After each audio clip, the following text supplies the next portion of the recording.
नमस्कार, the daily show में आपका स्वागत है। मैं हूं आपका मित्र साथी हमदर्द मुकेश कुमार।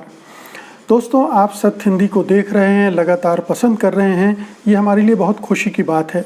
हम चाहते हैं कि हमारा आपका ये संबंध और मजबूत हो और प्रगाढ़ हो, और इसके लिए हम आपसे गुजारिश करते हैं कि कृपया इस वीडियो के साथ दिए गए डिस्क्रिप्शन में जाएं, उसमें नीचे एक लिंक दी गई है, उसको क्लिक करें।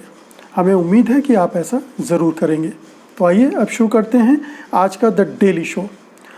मित्रों, प्रियंका गांधी ने जो 1000 बसें चलाने का प्रस्ताव रखा था योगी सरकार के पास, उसको दिया था, उसका अंजाम चाहे जो भी हो, लेकिन इतना तय है कि इससे योगी सरकार को एक ज़बरदस्त झटका लगा है। अब चाहे जो हो, योगी सरकार फंस चुकी है। मुख्यमंत्री योगी आदित्यनाथ फंस गए हैं और अब दोनों ही सूरतों में उनका नुकसान होना तय है। यानी अगर बसें नहीं चलती हैं तब भी योगी का नुकसान होना है, और अगर चलती हैं तब भी नुकसान होना है। चलेंगी तो जाहिर है कि स्पष्ट रूप से ये प्रियंका गांधी की एक विजय होगी, और अगर नहीं चलती हैं तो ये एक आरोप आएगा, कलंक लगेगा राज्य सरकार के माथे पर कि उसने ऐसे आड़े वक्त में मजदूरों की मदद करने के लिए एक आए प्रस्ताव को ठुकरा दिया। अब देखिए कि प्रियंका गांधी ने जो ये प्रस्ताव रखा था उससे एक पूरे देश भर में तो हलचल बनी ही है, लेकिन उत्तर प्रदेश की राजनीति में ख़ास तौर पर उबाल आ गया है। हालांकि दूसरी पार्टियां अभी टाल मटोल वाले अंदाज में हैं, थोड़ा हिलडुल रही हैं, लेकिन कांग्रेस में हलचल पैदा हो गई, वो सक्रिय हो गई है और वो जीती जागती हुई नज़र आ रही है। सबसे अच्छी बात प्रियंका गांधी के इस प्रस्ताव की ये रही, बल्कि इस कदम की ये रही कि ये कोई हिंदू मुसलमान से जुड़ा हुआ कोई मुद्दा नहीं था। ये विशुद्ध रूप से मानवीय आधार पर था और मज़दूरों से जुड़ा हुआ मुद्दा था। राजनीतिक तो कह सकते हैं आप, हर चीज़ राजनीति से जुड़ी होती है, राजनीति से परे कोई भी चीज़ नहीं है। और प्रियंका गांधी भी अगर राजनीति कर रही हो तो उसमें भी कोई आश्चर्य नहीं, लेकिन राजनीति अगर सकारात्मक अच्छे चीज़ों के लिए हो रही है तो उसका स्वागत भी किया जाना चाहिए। जैसे इस मसले पर कहा जा सकता है कि एक सकारात्मक राजनीति थी। एक संकट के समय में एक ऐसा प्रस्ताव लेकर वो आई जो राज्य सरकार की मदद कर रही थी कि मज़दूरों को कैसे उनके घरों पहुँचा जाए। तो हिंदू मुसलमान की राजनीति ना होने की वजह से योगी सरकार और भी बुरी तरह से फंस गई, क्योंकि योगी और उनकी पार्टी की जो पूरी राजनीति की धुरी है वो मुसलमान विरोध है, और उन्हें दूसरे तरह की राजनीति करना उतना आता नहीं है। इसलिए वो और ख़ास तौर पर फंस गए हैं, क्योंकि वो इस राजनीति की काट बहुत अच्छे से नहीं जानते हैं। हालांकि ये अंदर खाने कोशिश चल रही होगी कि कैसे इसका एक सांप्रदायिकरण कर दिया जाए। हो सकता है कल को आपको इसमें इटली, ईसाई और ये सब सुनने को मिल सकता है, तो ये भी हो रहा होगा। और जो मुख्य धारा का मीडिया है, जो हमेशा योगी और मोदी की सहायता के लिए तत्पर रहता है और जिसमें इस तरह के मुद्दों को कैसे सांप्रदायिक रंग देना है इसकी विशेषज्ञता भी आ गई है, तो वो ज़रूर कोशिश करेगा। लेकिन इतना ज़रूर है कि अब इस तरह की जो कोशिशें होंगी उससे नुकसान बीजेपी को ज़्यादा भी हो सकता है।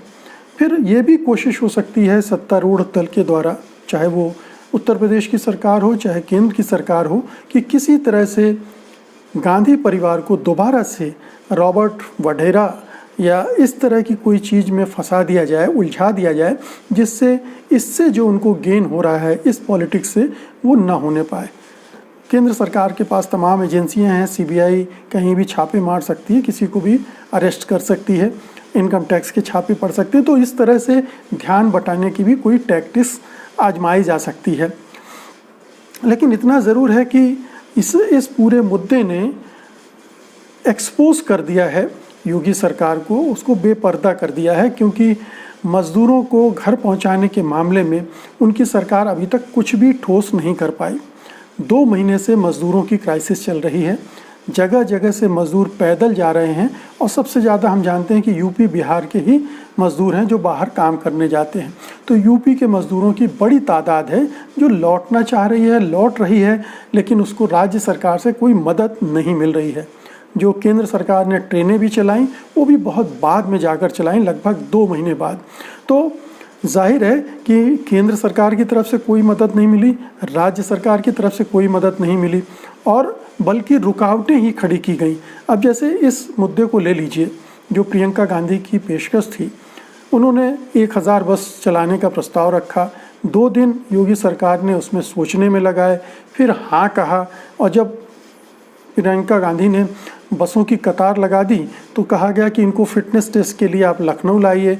इस पर जब प्रियंका गांधी की तरफ से आपत्ति हुई तो उस समय पर कदम पीछे खींचना पड़ा योगी आदित्यनाथ को, और फिर फिटनेस टेस्ट यहाँ हुआ।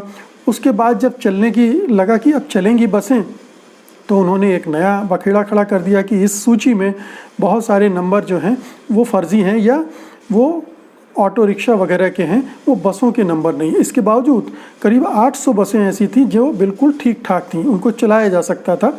लेकिन ऐसा लगने लगा कि योगी सरकार बहाने ढूंढ रही है, टाल मटोल कर रही है, वो नहीं चाहती कि बसें चलें। और ये बहुत स्पष्ट होता है, और जैसे जैसे ये खुलता गया ये समझ में आता गया कि योगी सरकार दरअसल खेल खेल रही थी, राजनीति कर रही थी, और उसकी मंशा मजदूरों को उनके घरों तक पहुंचाने की नहीं थी। जबकि हर पूरे देशवासियों ने देखे होंगे कि गाज़ियाबाद और नोएडा में हज़ारों की तादाद में मज़दूर इंतज़ार कर रहे हैं अपने घर जाने का, भीड़ उनकी इकट्ठा है।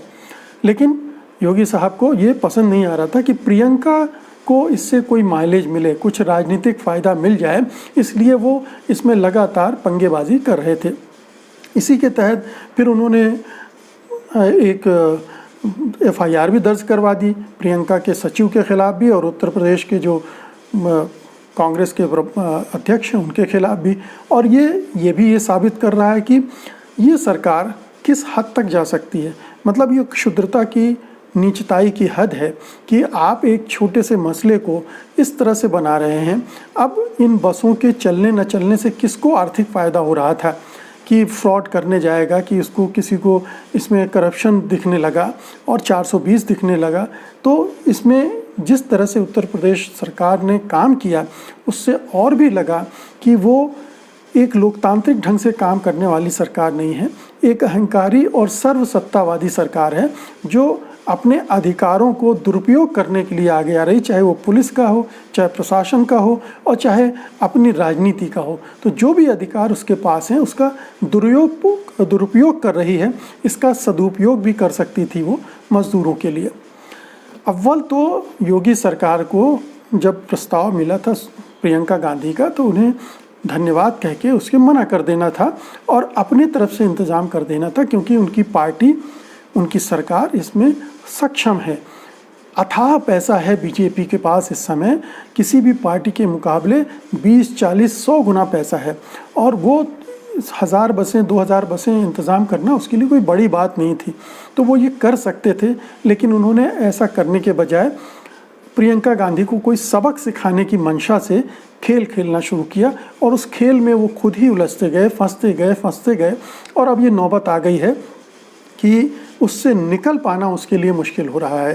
तो योगी महाराज फंस गए हैं, अब वो निकलने का कोई रास्ता सूझ नहीं रहा है। तो प्रियंका गांधी उनके सचिव को, उनके पार्टी के लोगों को फंसाने की तैयारी कर रहे हैं, और ये उनको और भी बेपर्दा कर रहा है। ये उनकी कार्यशैली को, उनकी शासन शैली को, उनकी राजनीतिक शैली को और भी ज़्यादा, क्योंकि इसमें एक आपराधिक कहना चाहिए तत्व आकर शामिल हो गया है, जिसमें वो बदले की कार्रवाई से काम कर रहे हैं, जिसमें वो किसी से सहयोग न लेने और अलोकतांत्रिक ढंग से सरकार और राज्य चलाने की कोशिश करते हुए दिख रहे हैं। और इसमें जनता का सुख दुख कहीं नहीं दिख रहा है, जनता की पीड़ा कहीं दिख नहीं रही है। तो ये पूरा एक ऐसा विवाद खड़ा हुआ है इस पेशकश की वजह से प्रियंका की, कि उत्तर प्रदेश सरकार पूरी तरह से बेनकाब हो गई। और वही नहीं कि उनकी पार्टी भी हो गई और उनकी केंद्र सरकार भी हो गई, क्योंकि इस पूरे विवाद पर पार्टी चुप है, वो कुछ बोल नहीं रही है। केंद्र सरकार भी कहीं से कुछ बोलने के लिए आगे नहीं आ रही है। हालांकि ये राज्य सरकार का मसला है, केंद्र सरकार इसमें क्यों दखल देना चाहिए, लेकिन एक ही पार्टी की सरकार दोनों जगह है, डबल इंजन की सरकार चल रही है, तो इतना तो तालमेल इन दोनों के बीच में भी होना चाहिए था, जो नहीं दिख रहा है। फिर अब एक और चीज़ आप देखिए कि इसके पहले सोनिया गांधी ने इसी तरह का एक दांव चला था, जिसमें केंद्र सरकार बुरी तरह से फंस गई थी।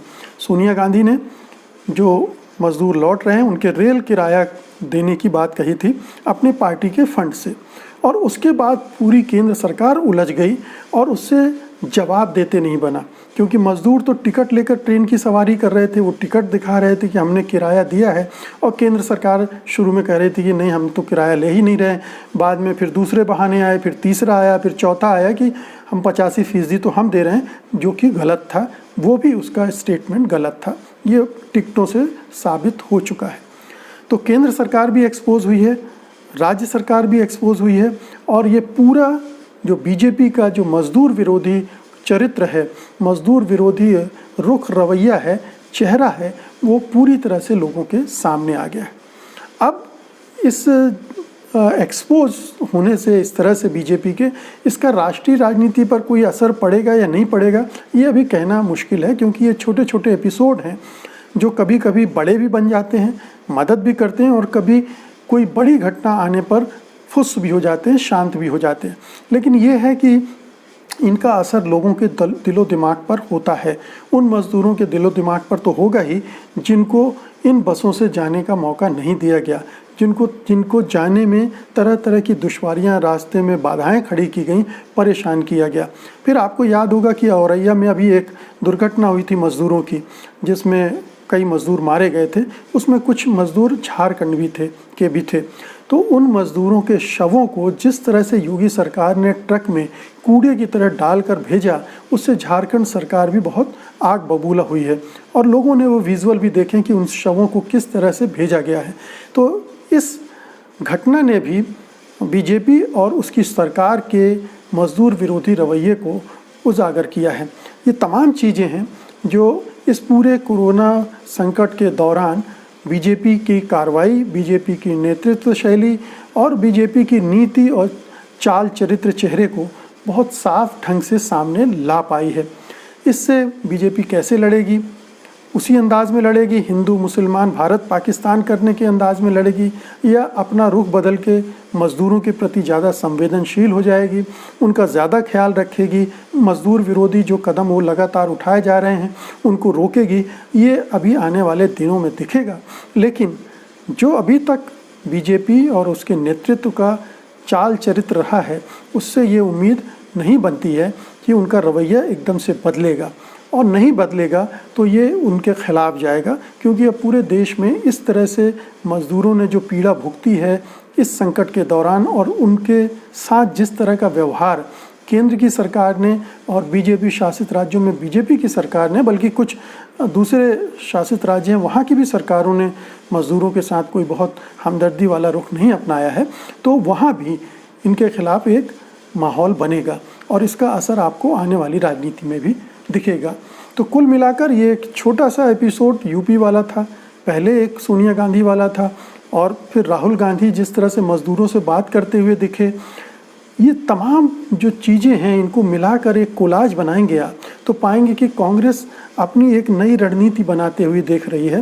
कांग्रेस अपने को खड़ा करने के लिए तौर तरीके ढूंढ रही है, उपकरण औजार ढूंढ रही है, और ऐसे में अगर कांग्रेस पार्टी दोबारा से उसमें जान फूंक आ जाए तो कोई आश्चर्य की बात नहीं है, और ये देश के लिए भी अच्छा होगा, क्योंकि एक मजबूत विपक्ष की आज सख्त ज़रूरत है। जिस तरह से निरंकुश हो चली हैं केंद्र और राज्य की सरकारें, उनकी निरंकुशता को रोकने के लिए, एक लोकतांत्रिक माहौल बनाए रखने के लिए एक मजबूत विपक्ष की ज़रूरत है, और अगर ये सारी चीज़ें मिलकर ऐसा करती हैं तो हमें इनका शुक्रगुजार होना चाहिए। तो मित्रों, ये था पूरा एपिसोड जो प्रियंका की पेशकश से पैदा हुआ था और योगी के बेनकाब होने पर ख़त्म हो रहा है। लेकिन आने वाले दिनों में देखते हैं कि ये राजनीति किस तरह से आगे बढ़ती है। उम्मीद है कि आज की ये वीडियो चर्चा आपको अच्छी लगी होगी। अगर ऐसा है तो इसको लाइक भी कीजिएगा, इसको शेयर भी कीजिएगा, और इस चैनल को सब्सक्राइब भी कीजिएगा। अब मुझे इजाज़त दीजिए, नमस्कार। सत्य हिंदी के और वीडियोस को देखने के लिए हमारे YouTube चैनल को सब्सक्राइब करें और सीधे नोटिफिकेशन पाने के लिए बेल आइकन दबाएं।